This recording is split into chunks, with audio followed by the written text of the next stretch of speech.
আল্লাহ বলছে, রে বান্দা, আরে আর কেমনে বললে রে তুই ঈমান আনতি, আর কি বললে রে তুই বুঝতি, আমার বন্ধুর আর কত রক্ত দেখলে তুই ঈমান আনতি, আর কতদিন আমার রাসূল উপবাস থাকলে তোর কলিজায় ভালোবাসা জন্মাইতো। 23টা বছরে আমি শোয়েছি বন্ধুর। নবী সাল্লাল্লাহু আলাইহি ওয়াসাল্লাম তায়েফের ময়দানে যখন পাথরের আঘাতে রক্তাক্ত, সারা দেহ রঞ্জিত, হযরতে যায়েদ ইবনে হারেসা নবীজির পালক পুত্র সাথে ছিলেন।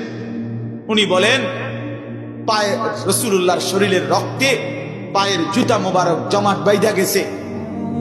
সেই রক্তাক্ত দেহ নিয়ে আমরা নিজে আল্লাহ নবী সাল্লাল্লাহু আলাইহি সাল্লামের হাদিসে পড়ছি, তায়েফের রক্ত মুখ মুছে আল্লাহ নবী নিজে বলছিলেন চোখের পানি ফেলে, আল্লাহ, এ কেমন জাতির কাছে আমারে পাঠাইলেন,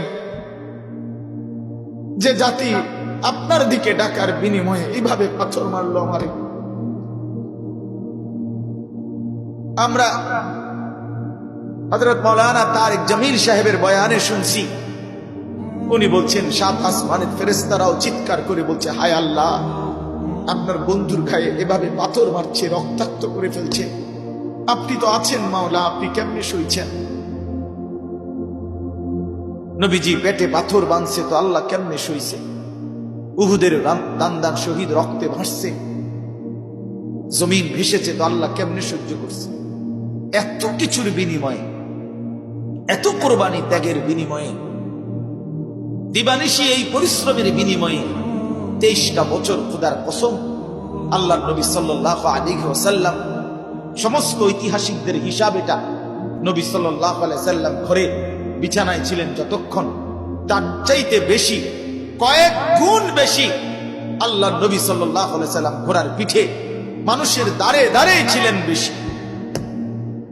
কবি ইধার কবি উধার, কখনো এদিকে কখনো সেদিকে, কবি জমি পর কবি আরশ পর, কখনো নিচে কখনো উপরে, কবি দর বদর, কখনো মানুষের দুয়ারে দুয়ারে, বলতেই থাকছে, বলতেই থাকছে, ছুটছেন তো ছুটছেন। খন্দকের যুদ্ধ 2 মাস লাগাতার, যেই যুদ্ধে নবী পেটে পাথর বাঁধছিলেন, যেই যুদ্ধে 3000 সাহাবীকে নিয়ে মাটি খনন করছিলেন, যেই যুদ্ধে সাহাবায়ে কেরাম একটা খেজুর 4 জনে 6 জনে ভাগ করে পানিতে ভিজাইয়া চুবাইয়া চুবাইয়া খাইছিলেন, যেই যুদ্ধে খেজুরের আটি, খেজুরের দানা ভাঙ্গা গুড়া গুড়া করে পাউডার বানাইয়া খাইছিলেন, সেই খন্দকের যুদ্ধে 2 মাস লাগাতার ক্ষুধার্ত যুদ্ধের ময়দান থেকে ফিরে আসার পর জোহরের নামাজের ওয়াক্তে নবীজি মসজিদে আসছে, নববীতে মদিনায়, সমস্ত সাহাবীদেরকে নিয়ে বসছে নামাজ পড়ে, মাত্র মসজিদে, এখনো ঘরে যায় নাই। আল্লাহর কসম, আমরা নিজে কিতাবে পড়ছি হাদিস, হযরত জিবরাইল আলাইহিস সালাম আসছে, আয়েশা বলতেছে, ইয়া রাসূলুল্লাহ, যুদ্ধ শেষ? নবীজি বললেন, হ্যাঁ, যুদ্ধ শেষ, আল্লাহ আমাদেরকে বিজয় দিছে, আমরা ঘরে ফিরছি, এইমাত্র মসজিদে আইলাম। হযরত জিবরাইল আলাইহিস সালাম বললেন, ইয়া রাসূলুল্লাহ, আল্লাহ তাআলা আমাকে এইমাত্র পাঠিয়েছেন, যুদ্ধ শেষ হয় নাই, আপনাকে এবং আপনার অনুসারীদেরকে বলছে এক্ষুনি রওনা দিতেন, বনু কুরাইজা ইহুদি গোত্রে আক্রমণ করতে হবে, এখনই আবার যুদ্ধ করতে হবে, আমি যাচ্ছি, আপনি আসেন। কসম, আল্লাহ নবী সাথে সাথে দাঁড়িয়ে গেলেন, দাঁড়িয়ে বললেন, সাহাবীরা, তোমরা যে যে অবস্থায় আছো এক্ষুনি রেডি হয়ে আসরের নামাজ গিয়া বনু কুরাইজায় পড়বে। খামখেয়ালি কথা মিয়া, গল্প শোনা তো আমার জন্য সহজ, আপনার জন্য সহজ, বাস্তবতা কতটা কঠিন, বাস্তবতা কতটা কঠিন।